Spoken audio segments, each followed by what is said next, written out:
সিতার, তানপুরা আর তবলার সাথে প্যাসিফিক ব্রাসের দক্ষ সদস্যরা এ যেন তরুণ বাংলাদেশি সঙ্গীত শিল্পীদের সাথে পশ্চিমা এবং দক্ষিণ এশীয় সঙ্গীত ঐতিহ্যের এক অনন্য মেলবন্ধন।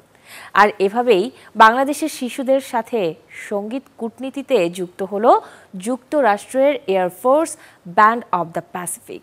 সকালে রাজধানীর বেঙ্গল ফাউন্ডেশনে সঙ্গীত পরিবেশনের মাধ্যমে পারস্পরিক সাংস্কৃতিক বিনিময় হয়।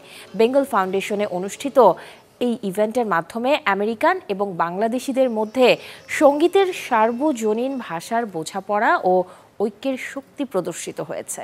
এয়ারফোর্সের যে ব্যান্ড অফ প্যাসিফিক, ওনারা বাংলাদেশে একটা কালচারাল এক্সচেঞ্জের পার্ট হিসাবে এসছেন। আমরা ইউএস এমবাসি ঢাকা এরকম অনেক কালচারাল এক্সচেঞ্জের প্রোগ্রাম করে থাকি।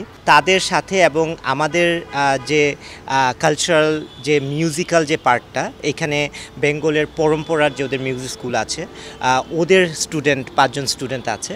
সো তারা তাদের ইনস্ট্রুমেন্টগুলো প্লে করবে, যেগুলো আমাদের সাউথ এশিয়ান কন্টিনেন্টের ইনস্ট্রুমেন্টস, এসরাজ, তারপরে সেতার, তবলা এই টাইপের।